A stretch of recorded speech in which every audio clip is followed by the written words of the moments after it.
Pour ceux d'entre vous qui avaient encore des doutes, j'espère que c'est clair comme l'eau de roche désormais. Vladimir Poutine n'aime pas l'Afrique. Vladimir Poutine aime la Russie. C'est tout. Depuis qu'il y a eu la présence militaire russe au Mali, la présence militaire russe en Centrafrique, on nous a présenté Vladimir Poutine comme le sauveur de l'Afrique. Vladimir Poutine serait devenu celui-là qui aime les Africains et qui est prêt à sauver les Africains de l'emprise occidentale. Faux, faux, faux. La situation actuelle et la présence de Macky Sall auprès de Vladimir Poutine nous démontrent de manière factuelle que Vladimir Poutine n'aime pas l'Afrique. Vladimir Poutine aime la Russie. Et tout ce qui va dans le sens du développement de la Russie, il va le faire. Le reste, il s'en fout éperdument. Vous ne le savez peut-être pas, mais une crise alimentaire sévère se prépare en Afrique prochainement. Pourquoi? Parce que les pays africains ont trouvé le moyen de dépendre alimentairement de l'étranger. Le blé que l'on mange en Afrique, les gens qui mangent tout le temps du pain là, ok? Le pain qui fait bien grossir là. Oui, oui, le pain qui fait bien grossir là.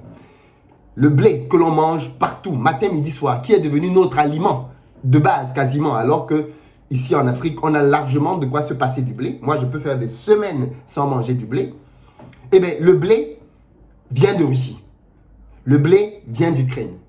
On a trouvé le moyen de se créer une dépendance qui n'en était pas une à la base. Parce que dans nos manières de consommer, de manger, le blé n'avait pas cette place-là. Aujourd'hui donc, la Russie et l'Ukraine étant en conflit, tout le blé qui sort de Russie est bloqué. Complètement bloqué. Et donc, tous les pays dans le monde entier qui dépendaient de ce blé-là sont très mal. Et notamment les pays africains. Parce que les pays africains, contrairement à d'autres, n'ont pas beaucoup de moyens de pouvoir avoir des alternatives.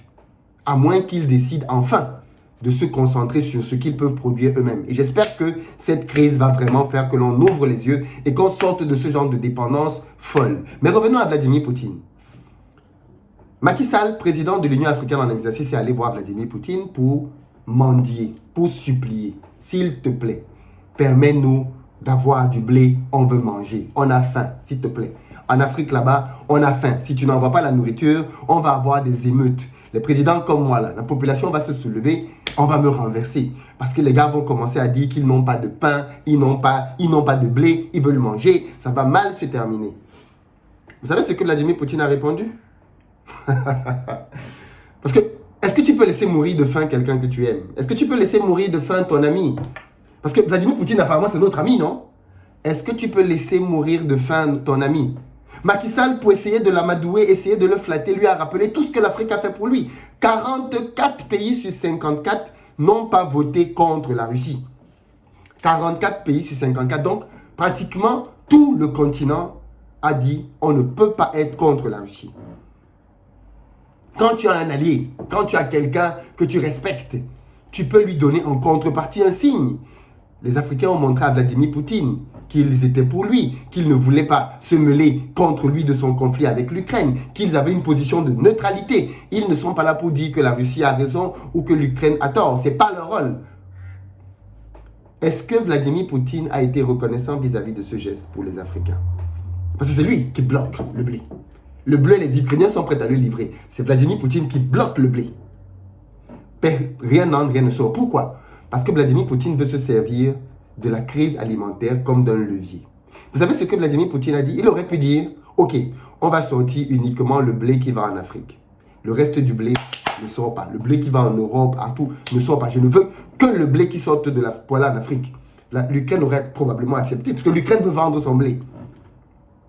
Eh bien, Vladimir Poutine a dit, allez dire aux Européens, écoutez ce que Vladimir Poutine a dit, hein, allez dire aux Européens d'enlever leurs sanctions contre la Russie.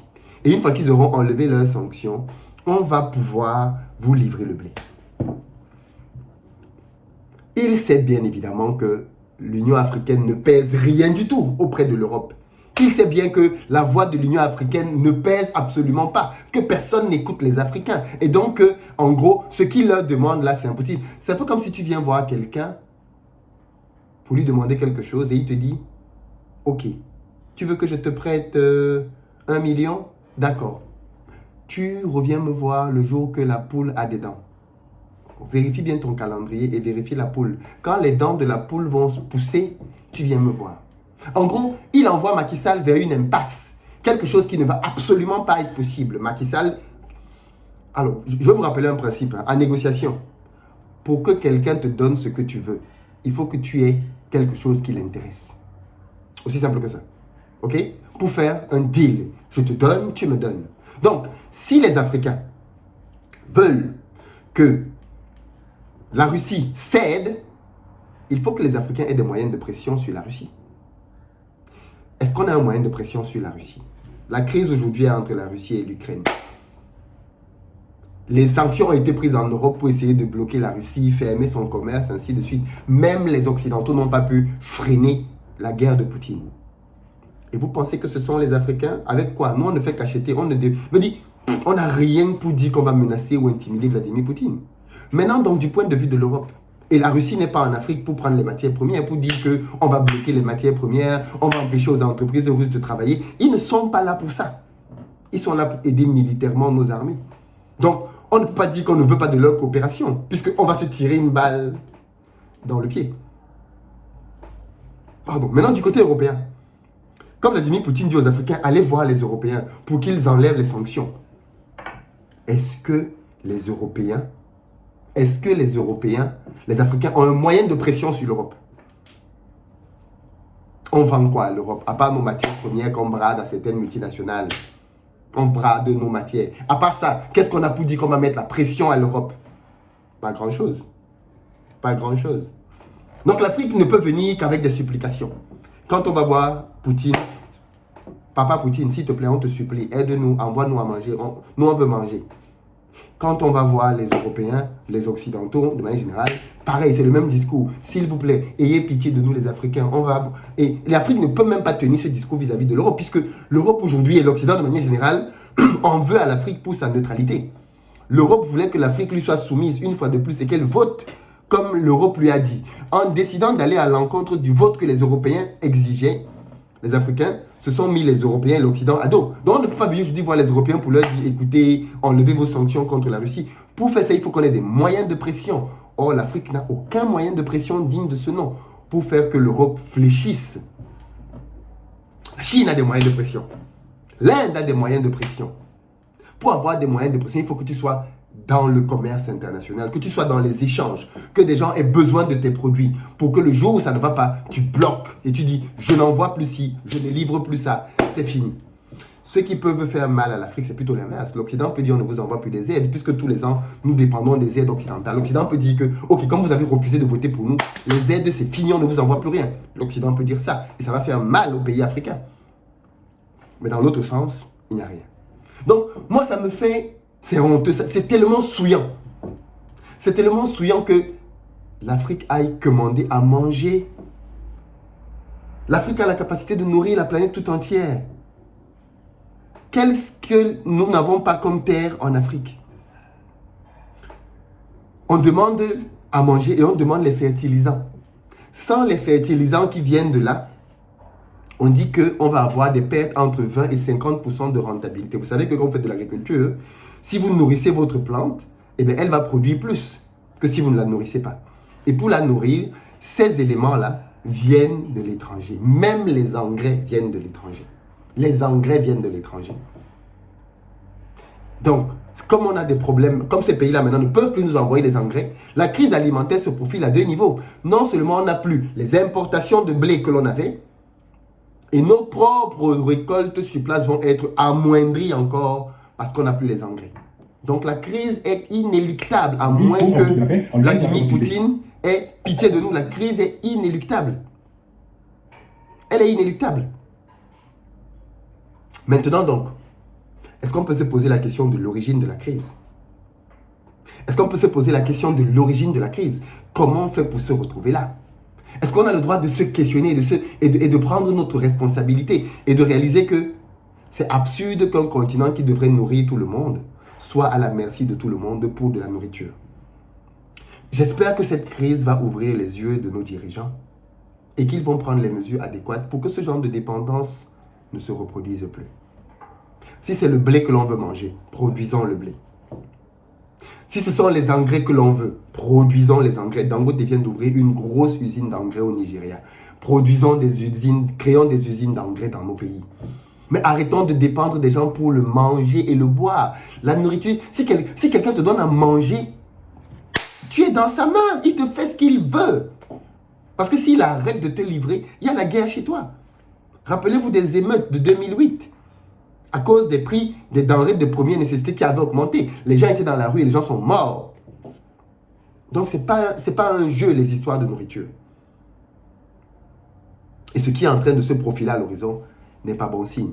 En tout cas, Vladimir Poutine nous a rappelé qu'entre les États, il n'y a pas d'amitié. Parce que les Africains, comme on est trop émotifs, on avait déjà vite fait de faire de Vladimir Poutine l'ami des Africains, le sauveur des Africains. Vladimir Poutine n'a pas esclavagisé l'Afrique, il n'a pas colonisé l'Afrique. C'est vrai, c'est vrai. Mais Vladimir Poutine aime la Russie. N'oublions jamais ça. Que la Russie doit un partenaire pour l'Afrique, c'est bien. Mais n'oublions jamais que Vladimir Poutine est là pour la Russie et pour les intérêts de la Russie. S'il vient en Afrique pour aider les armées africaines, c'est pour pouvoir conforter la position russe et embêter davantage l'hégémonie occidentale. Ce n'est pas par amour pour les Africains. Sortons le mot amour de notre tête. Sortons le jargon de l'amour de nos vies. Et observons les situations de manière froide et lucide. Vladimir Poutine travaille pour la Russie, point barre. C'est tout. Les Africains doivent travailler pour eux-mêmes, pour leurs propres intérêts et considérer tous les autres partenaires comme étant des gens avec qui on peut travailler si on trouve notre compte. C'est tout. Il n'y a pas de je l'aime, il m'aime, on s'aime. Non, non, non, non. Sortons du jargon de l'amour. Il n'y a pas d'amour entre les États comme l'a rappelé le général de Gaulle. Il n'y a que des intérêts. Est-ce que mes intérêts sont préservés avec Poutine? Est-ce que mes intérêts sont mieux préservés avec la France, avec l'Angleterre, avec l'Italie? C'est tout. Il n'y a pas de je t'aime, tu m'aimes, bisous, I love you. No way, ça n'existe pas. Sortons de ce prisme. Vladimir Poutine n'est pas le sauveur de l'Afrique. Il n'aime pas l'Afrique. Vladimir Poutine aime la Russie. Et c'est normal. C'est son pays. C'est le pays qu'il défend. C'est tout. On cherche tout le temps des sauveurs. Avant, notre sauveur, c'était Barack Obama. On a vu, c'est lui qui a tué Kadhafi. Quand le Parti Socialiste est venu au pouvoir avec Hollande, Hollande allait sauver l'Afrique. On a vu. Et puis pour d'autres, c'est Sarkozy qui allait sauver l'Afrique. Après, c'est Emmanuel Macron qui allait sauver l'Afrique. L'Afrique est toujours dans l'attente d'un sauveur qui ne viendra jamais. C'est aux Africains de délivrer leur continent, de délivrer leur peuple, de se sauver. Retenons sa jeunesse africaine. Soyons entreprenants et entreprenons dans l'agriculture, entreprenons dans l'agribusiness, entreprenons dans l'élevage, entreprenons dans le blé. Faisons ces cultures chez nous, ouvrons des usines d'engrais. Voilà les domaines dans lesquels il y a de l'argent à aller faire dans nos pays. Arrêtons d'avoir cette dépendance. Coupons les ponts de la dépendance, les amis. Et c'est possible. Partagez la vidéo massivement et que les Africains entendent ce message et qu'on se réveille une fois pour toutes.